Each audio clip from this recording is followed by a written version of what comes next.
All right, and we're live. How are you, Miss?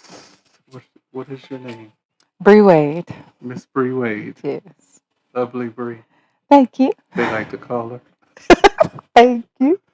All right, so where are you from? I was born in Akron, Ohio, and raised in Mansfield, Ohio. Okay, and who were you born to? Cheryl Lynette and Kenneth Cooper. Okay, Cheryl Lynette and Kenneth Cooper. hmm All right, and what was your earliest memory? My earliest memory was playing at a creek when I was about like 9 or 10 years of age. I dress and then leave out at like 12 p.m. and wouldn't return until like 9 or something like that. Okay, Yeah. what was it about that memory that stuck in your mind? Yeah. It gave me a sense of freedom. Um, I felt like I was able to explore life without boundaries. Um, and what I was exploring became that much more beautiful as far as like the tadpoles, you know, submerging my hands under the water or playing with um, the mud or the grass. It was a whole other level of creativity for me. It's like being shifted to another dimension. Okay, Yeah. and that was your first experience with that? Yes. Having that experience? Okay. hmm Um, any sibling? I had one sibling. His name was Kenneth William, and he transitioned in 2021.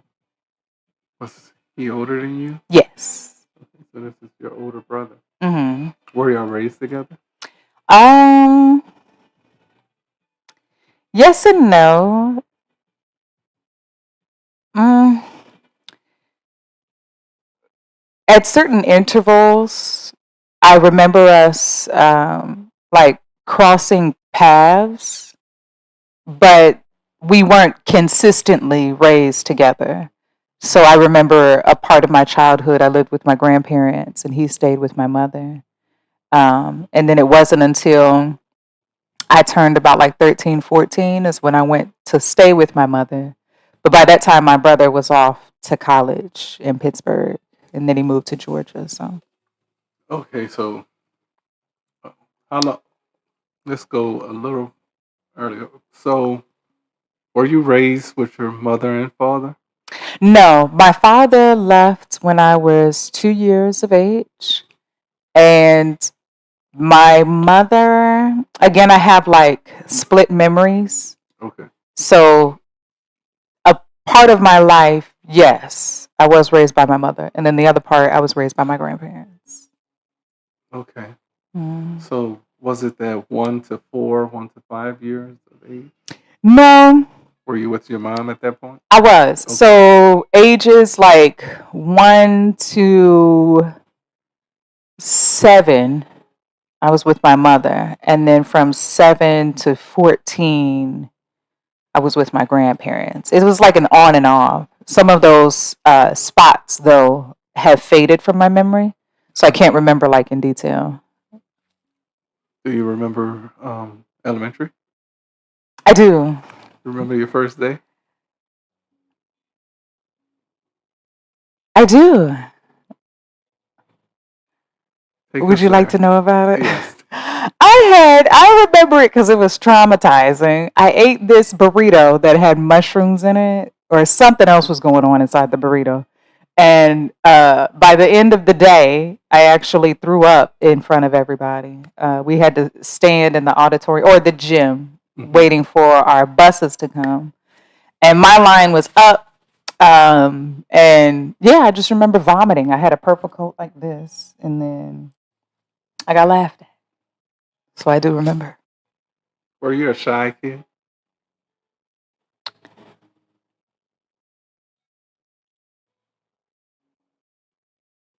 I was. But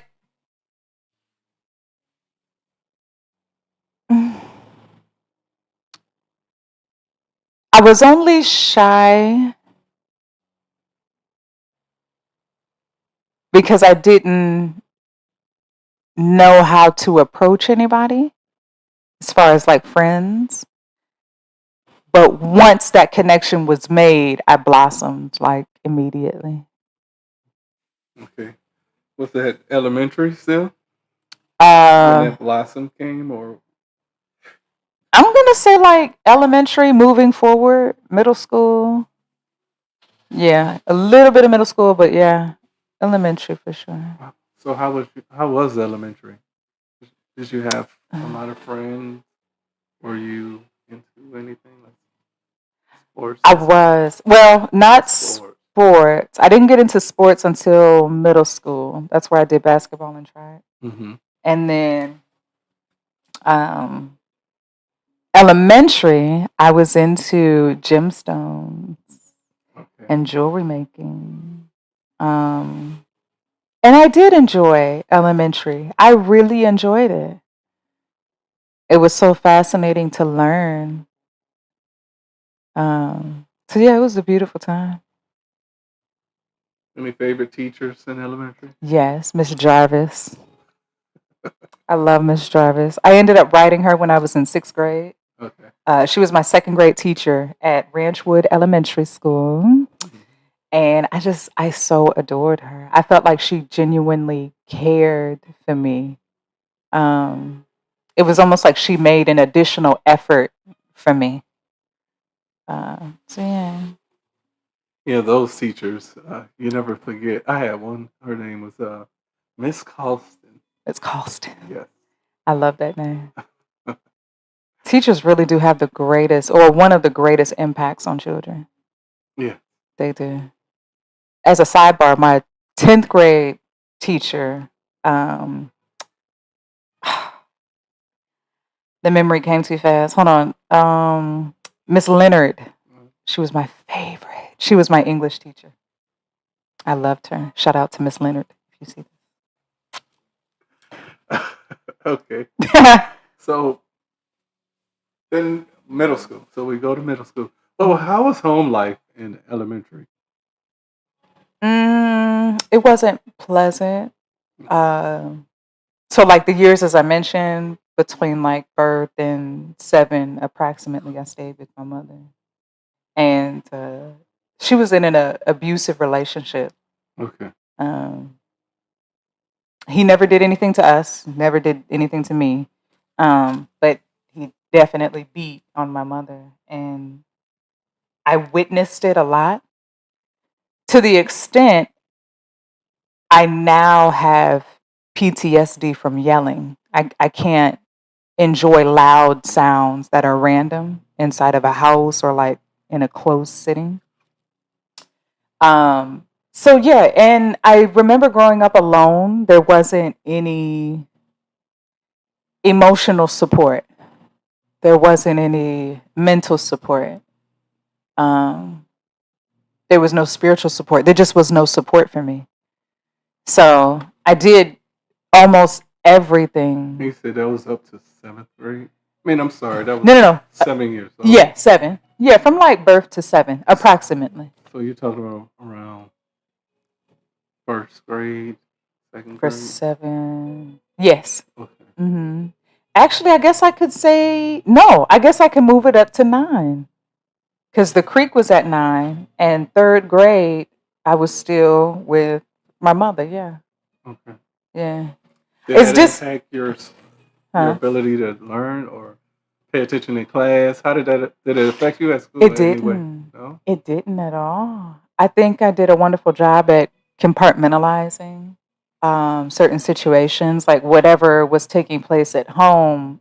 That was just the nature of where I lived. And then at school, it just became a whole other different environment. And I don't think I had the capacity to combine the two, which is a beautiful thing. I feel like children maintain when they can distinctively keep the two separate, but it happens by default. Um, so yeah, So when you moved by your grandmother's home, did you have to switch schools? I did. So 4th grade. I'm not well with math. How old was I in 3rd grade? It had to be like 7 or 8. 7. Kindergarten. You're usually 5. 5. So let's see. 6 will be first. 7 will be second grade.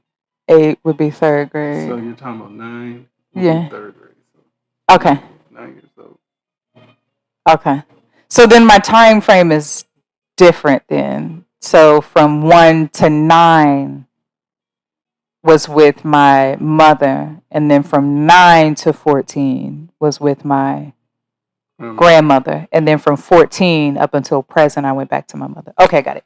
Yeah, so 4th grade I had to switch schools. I went to school in Akron, a predominantly white school. How was your first day? Absolutely terrifying. It was terrifying because I was surrounded by people that didn't look like me. And even at the previous schools with my mother, I lived in a predominantly black area. So that definitely brought me comfort, being able to look at individuals and we have the same skin tone. But yeah, it was terrifying. And then the other elements as well. Were they nice to you? Were they nice? Yeah. They were. Okay. They were. It was one lady, one little girl at the time. You can tell the difference. She walked with a privilege. So the way she treated me, she was pleasant. But in the same capacity, if she didn't get what she wanted out of me, you saw the privilege. Okay. Yeah. Okay, so now, what was the biggest difference other than the fact that now that you're in a white school? Mm-hmm. Was it different books? Did they provide things that you didn't see at the previous school? They did. I can't remember in detail, but I do remember the information being vastly different. Like, for example, at my previous school, living with my mother, we were learning maybe like maybe addition and subtraction, for example. And then I come to the white school and we're immediately learning about like decimals. And I don't know what is appropriate at what age, that the information is being shared, but I'm trying to give a depiction of how distinctly different it was, the things that we were learning at that age. Okay, so you're talking about the end of elementary into middle school, correct?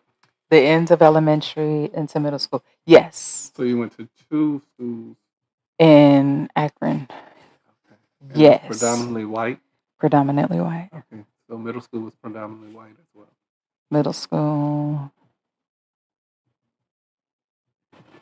Did you run into any race issues while being in school? None that I could identify. In hindsight, I'm able to identify it, but in that particular moment, I didn't know. Just like my friend, she was nice, but again, when I didn't do something for her, the change happened.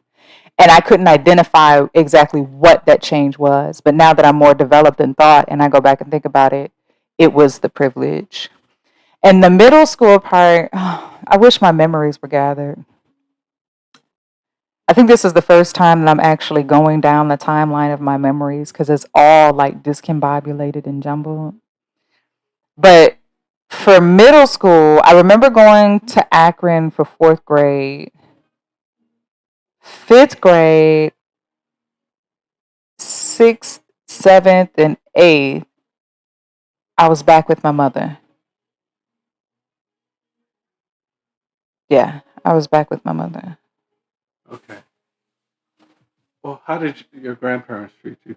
It was just your grandmother or grandfather? Both of them. Okay. My grandmother and grandfather, they've been married for, like over 60 years now. Are they still alive? Yes, they're still alive. Yeah. and they live in Akron, Ohio. And they treated me wonderfully. They treated me very wonderfully. My grandmother taught me how to cook, and my grandfather taught me how to garden. Well, I guess both of them did. They both taught me how to be a stewardess of the land. Um, so that was beautiful. I picked up a lot of gems. The reason why I'm into computers is because of my grandfather. I used to sit in his office, and that was us spending time. I was bored. I was absolutely bored down there. But I'm thankful for that because that's how he registered quality time. And through the process, I was able to pick up, just gems. So they treated me wonderfully. They took me to like the IX Center, Okay. some other amusement park type themes. Um, yeah, they were lovely. Were you ready to go back by your mom? I did miss my mother. Mm-hmm.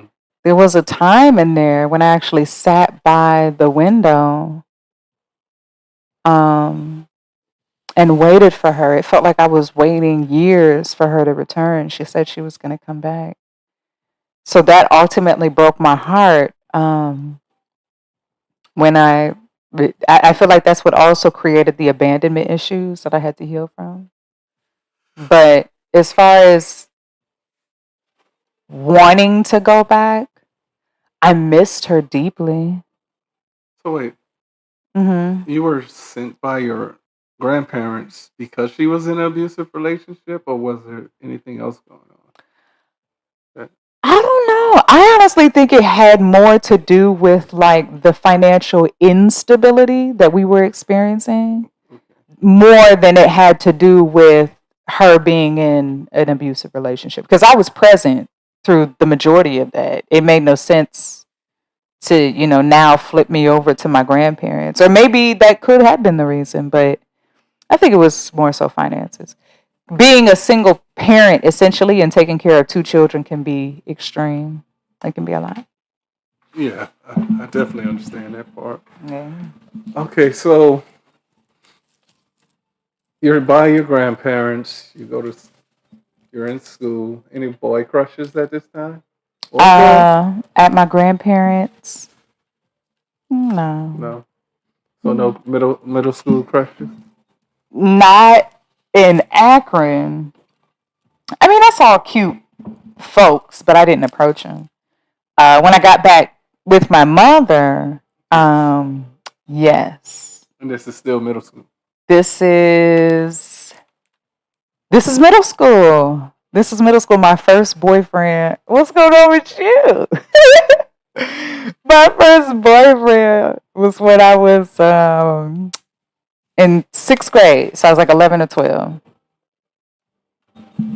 Okay. Yeah. Okay. So, and that was by. Well, at that time, I thought you would be by your grandmother. No? See, that's why. So The timeline just the a little. Yeah. Okay. timeline, the time I can't. I wish I could identify it, but it's like fragments. I can't hold like a continuous memory of that timeline. So this is your first boyfriend. My first boyfriend. Okay. So how did you two meet? We met in school. We went to the same school together, Okay. and we had mutual friends. Uh-huh. I didn't know he liked me at the time. I just knew that he was adorable. And I remember we all went on a field trip, and it was another lady. Her name was Shawnee.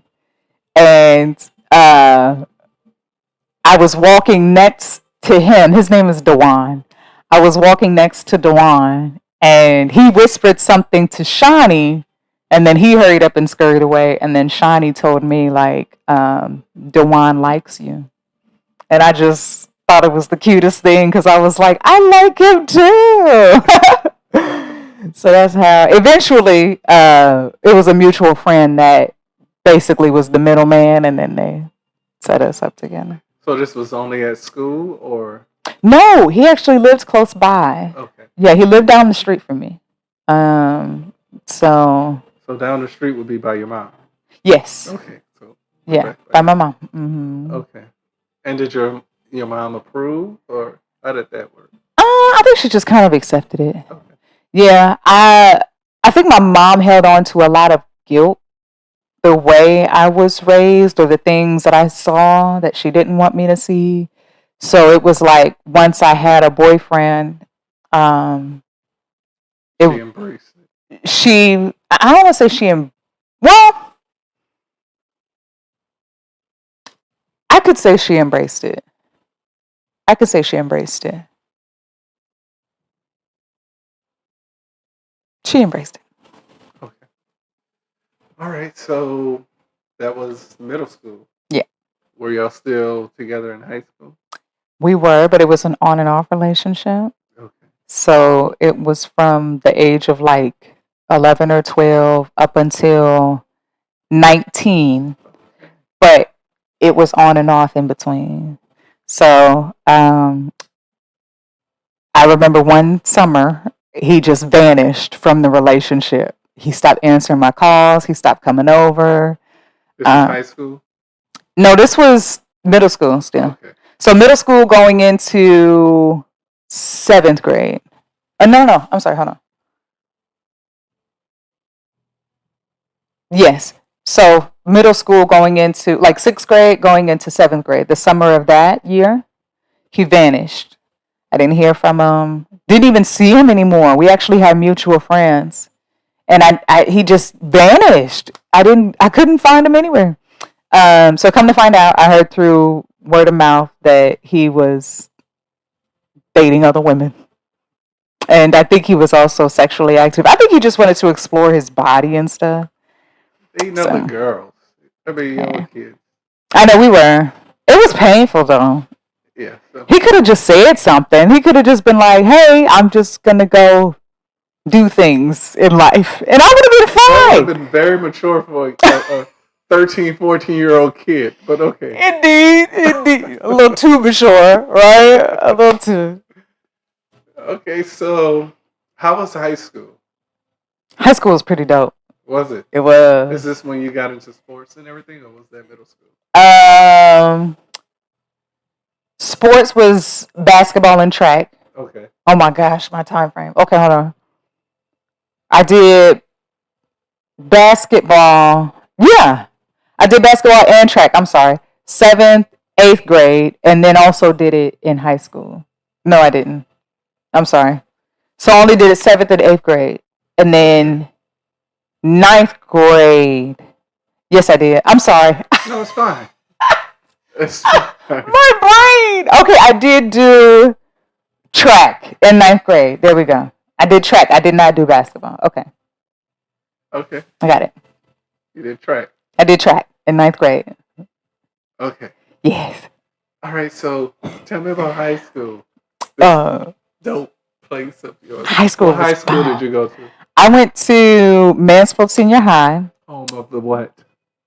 Tigers. Y'all were Tigers? Yeah. Huh. I know. I know. My high school, we were a fish. Really? A tarpon. Oh. Yeah. Okay. Yeah. Who chooses these I mascots? don't know. I wonder. We Really? were proud of our fish, though. Understood. Yeah, we had people proud of the tiger. Yeah, the tigers. Um, but yeah, Mansfield Senior High School. It was a new school that they just developed, and we were the first class as 9th graders, freshmen, Okay. to go into the building. So that was extra exciting. I think they spent about like 50,000 on that school. It was huge. Like 50,000 in the school. 50,000 to build it. That's cheap. Is it? 50,000? Okay. 50 million? I wasn't a million though. No, I wasn't a million though. Mansfield is broke. I'm sorry. Mansfield is a very broke city, town. But, okay. It definitely wasn't no 50 million though. 5 million? Okay, I'm gonna have to check the numbers in a moment. 50,000. But it was Sound 50 like you're something. going to get my school. What you gonna get a locker or two, and that's it, huh? Yeah. Get a little hallway, a little pathway. So, I know it was 50 something. okay. So Made in 1950. Okay, You know so what? Maybe it was. Yeah, maybe it was more than 50,000 because that is pretty. yeah. And it was a huge school though, so yeah, it was more than 50. Anyway, we were pretty excited for that piece, and it was so exciting, like being able to see friends. We had uniforms. Right. I wore the same uniform every day. I knew people could tell. I was trying to make it seem like people couldn't tell. Well, why would they be able to tell? Um, this might be a little embarrassing. It's your story.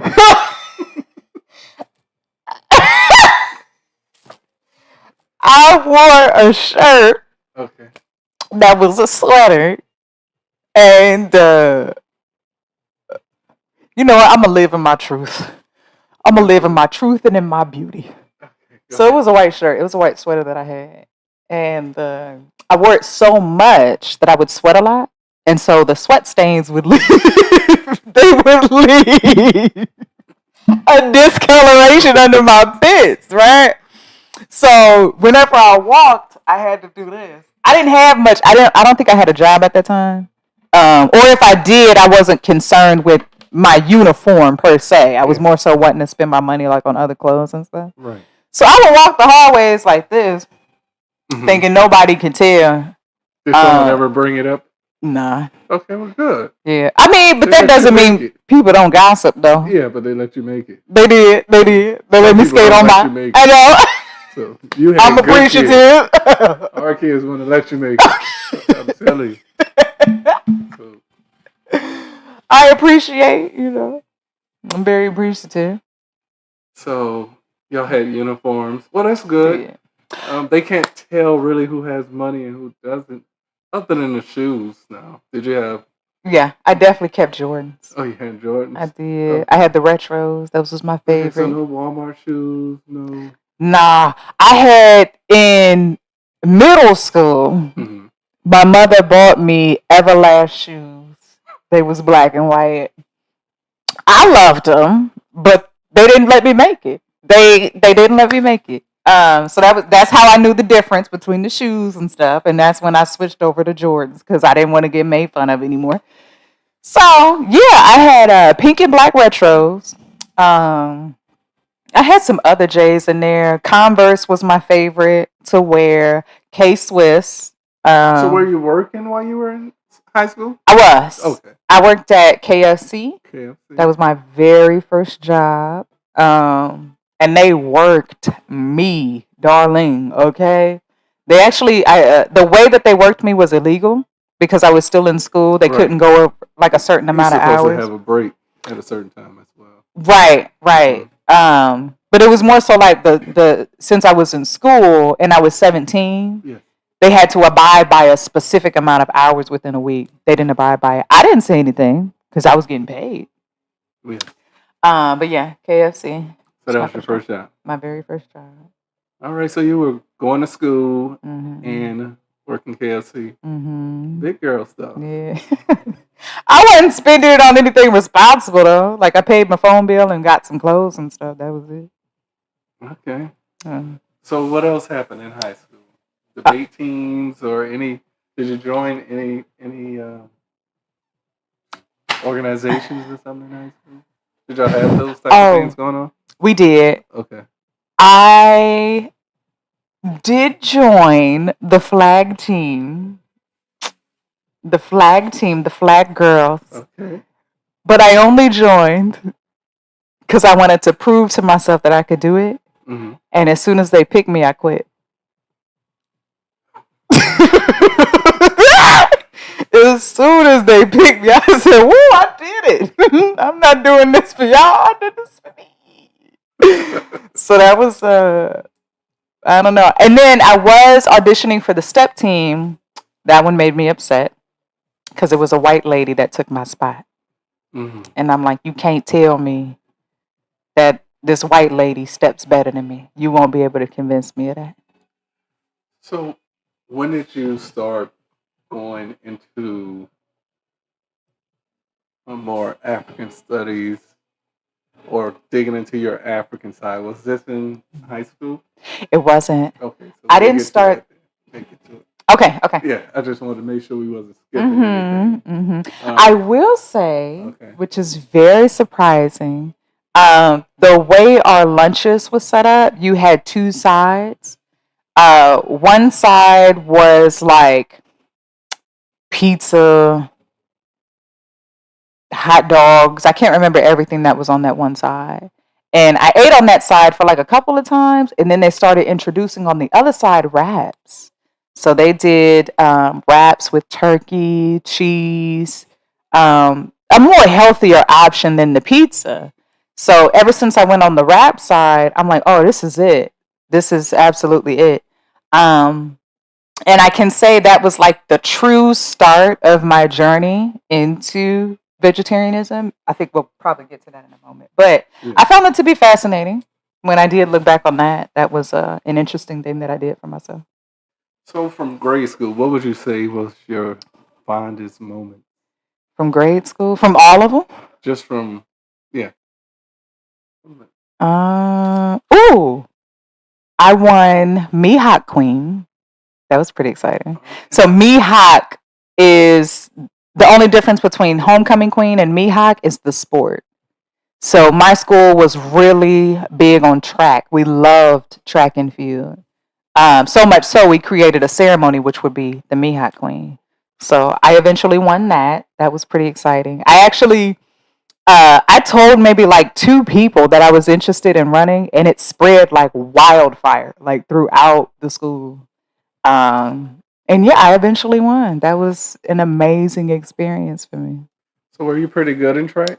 I was phenomenal. Okay. Yeah. I did 4x1, 4x2, 4x4, 100, 200. I did hurdles, 100-meter hurdles.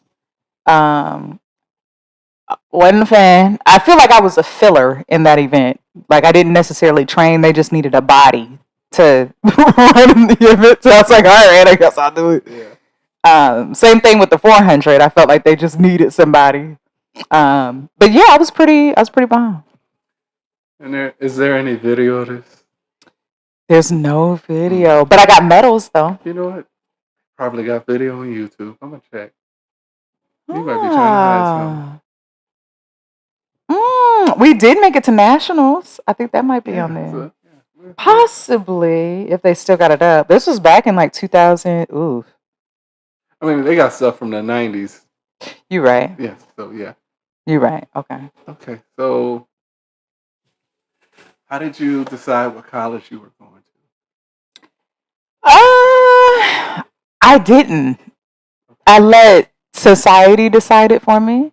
I let my grandfather decide it for me, but I never took the time to think, like, let me make a true definitive decision by going to school.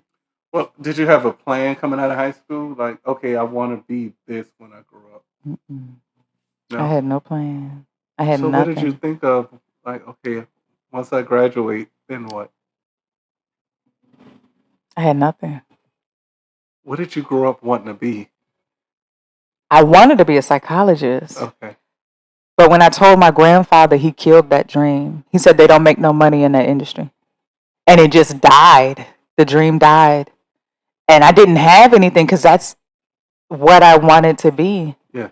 So when I came out of high school, it was just like the only thing I wanted to do was move away from Mansfield. That was the number one thing I wanted to do. So I was trying to get to Columbus, and then my mother introduced Colorado, and then we went that way. So you ended up going to what school? I went to North Central. That's in Colorado? That one's in Ohio. Okay. And then I went to Fortis College. That one was in Cuyahoga Falls, which is like 45 minutes away from Akron. Dropped out of those two. And then when I got to Colorado, I went to Concord Career Colleges, which was like a trade school. How old were you when you went to Colorado? I was about 20, 21. 2021? Yeah. Okay, so now you're more aware. Yeah. And you're like, okay, I got to do something. Right. Yeah. All right. Yeah. So how was Colorado when you moved there? Was it a big difference? It was a vast difference. Okay, what was it? I loved it. Mansfield is such a small town. It's one of everything. Literally, one mall, one grocery store. Like if you wanted to do something, you had to go outside of the city or the town. That's how small it is. They call Mansfield a town, but you had to go outside of the town to do stuff. And there was nothing to do there. You could shop, you could eat, go to the movies, and that was it. Like that was literally it. But when I got to Colorado, I was just in awe of how much there was to do. It was so spacious out there. It felt like I could breathe. Like the altitude, I believe, is a lot higher. It's like a mile high. Yeah. Yeah. So the oxygen felt cleaner. And then everywhere I looked, you saw runners, you saw bikers. There was events for like canoeing, jet skis. Well, maybe not jet skis. Let me take that back. Maybe take back canoeing too. No, With skiing and no, I'm sorry. I'm sorry. Because Boulder, yeah. Boulder is what I'm thinking of. So Boulder is more inclined to have like, the creeks and the rivers. I don't know if they're man-made or not, but Okay. they just had so many other options. They had hot air ballooning, Did you do skydiving. hot air ballooning? I didn't. Okay. I didn't. That's a fear. Oh. Ooh, Are you afraid of heights? I am. Yeah, that's pretty intense. I'm working on it though. It's taken me a while, but I'm getting there. But yeah, it was just I loved Colorado. It was so beautiful. I lived there for 8 years. I always wanted to. I never visited. I always wanted to go, You will love it. and that was always one of the places that I said if I was going to retire somewhere in the United States. It would be Colorado. Yeah, You will love it. there in Seattle. Colorado is ranked number 10 on the list of the healthiest places to live. So they have so many vegan, vegetarian, cultural places that are extremely healthy for you. Is that where you discovered veganism? And It is. Okay, It is herbalism. herbalism. Herbalism is what I discovered first, and Okay, then I transitioned myself into vegetarianism. I don't make the cut for vegans. okay. Let's talk about herbalism. hmm Okay, how did you discover that? Herbalism. How did it find you? My mother at the time was diagnosed with ovarian cancer, and she had to do the chemo, the radiation. And I noticed that it wasn't working. I was getting extremely upset. Um, I was getting extremely upset that it wasn't working. Thank you so much. So, after a while, I started researching.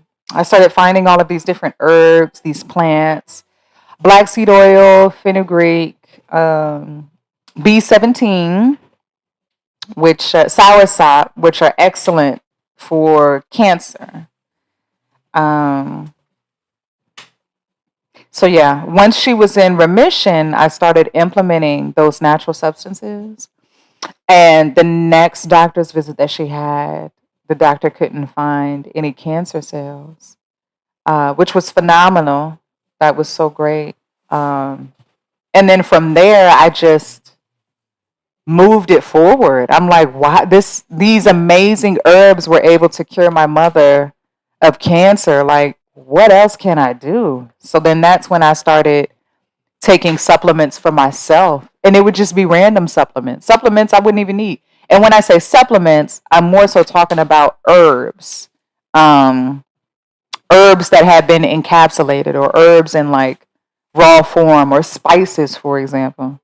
Um, so yeah, that's how I found it. And then from herbalism, I found Ayurvedic medicine, which is a style of traditional medicine, and then it moved forward into holistic medicine, naturopathic healing. So yeah, it just kept expanding and expanding. Okay, Yeah. that's beautiful. And where did vegetarianism come from? So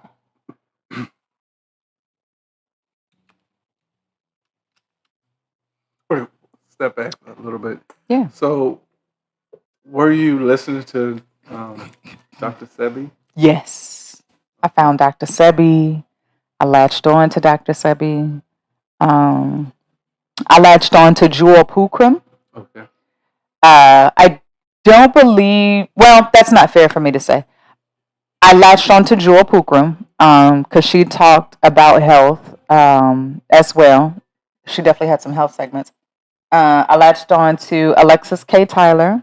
She talked about vaginal health, and she introduced me to Yanni Steams, I believe. So yeah, I definitely was following some mentors, some scholars. Okay. Yeah, Did you take any courses in this, or was it all self-taught? it was also taught. I researched a lot. No courses up until maybe I was like mm,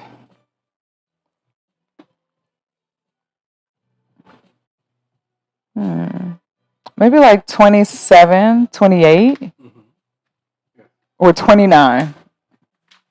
I found a master course for herbalism that I took, but I didn't get the chance to finish. So yeah, that would have been the only course, Okay. essentially. Yeah. And then, so during that time, you discovered or decided to go vegan. Yes. So in 2018, and actually 2018 was the year I officially turned vegetarian. Okay. But prior to 6 months before, I was conditioning my body. So I was training myself to prepare because I knew it was going to take, the conditioning process in order for this journey to be successful. Okay. So, what kind of conditioning were you doing? So for like a week straight, I would eat the exact same thing. So it would be salmon, maybe like beans, lentils, or something like that. And it would just be those three pieces for an entire week. And then the next week, I would switch it over to, say, like chicken. So essentially, I was eating one meat at a time and then surrounding it with vegetables. So that way, when I made my transition, I just removed the meat. But I did it so that my body could still hold on to the vegetables and it wouldn't miss the meat. So Okay. it was a very successful transition the way that I did it. Yeah. Very interesting. And that's actually how a transition is supposed to happen. This is the reason why diets don't work. A lot of people they're looking to change or transition, right? The things that they eat. But where they fail is they do it immediately and they shock the body, right? So, like, say you just got done eating chicken, fried chicken, for example, and you introduce like strawberries. Well, naturally, your body wants the strawberries, so it's going to try its best to reach for the strawberries, but it still has to digest this meat down here. So what it's going to do is speed up the process. It's going to try its best to hurry up and get to the strawberries, which causes you to become tired. So now you're lethargic and your energy is dropping. It's low, right? This is where a relapse happens because you're now in a state of confusion when you are experiencing lethargy, and you have a tendency of reverting back because it's comfortable. And when you were eating like that, you didn't experience lethargy in that capacity. You know what I mean? So yeah, transitioning, if you do want to become vegan or vegetarian, I would highly recommend. Yeah. Oh, I'm doing something in my head. I'm sorry. Okay. So.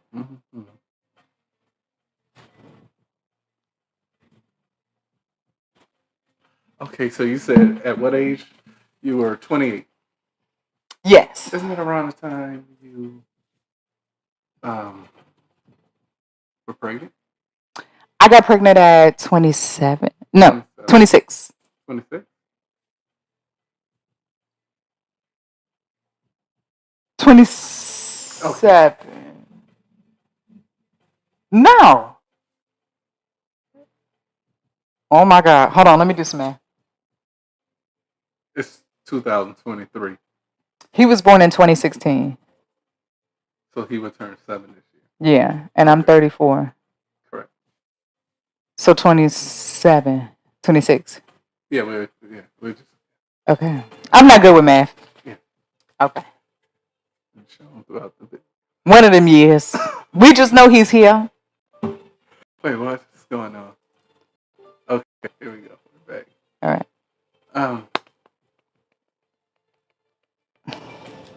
Okay, so yeah, I just want to see something right quick. Give me 1 second. Make sure we are still live. It's 9 o'clock. Okay, we are. All right, so back to you. So I didn't know we jumped. Mm-hmm. So let's talk about meeting your son's father Mm-hmm. and that whole experience. Mm-hmm. It's 9 o'clock though. I'm gonna have. So we will cut here, and we will return later Mm-hmm. for part 2, the meeting of the son's father.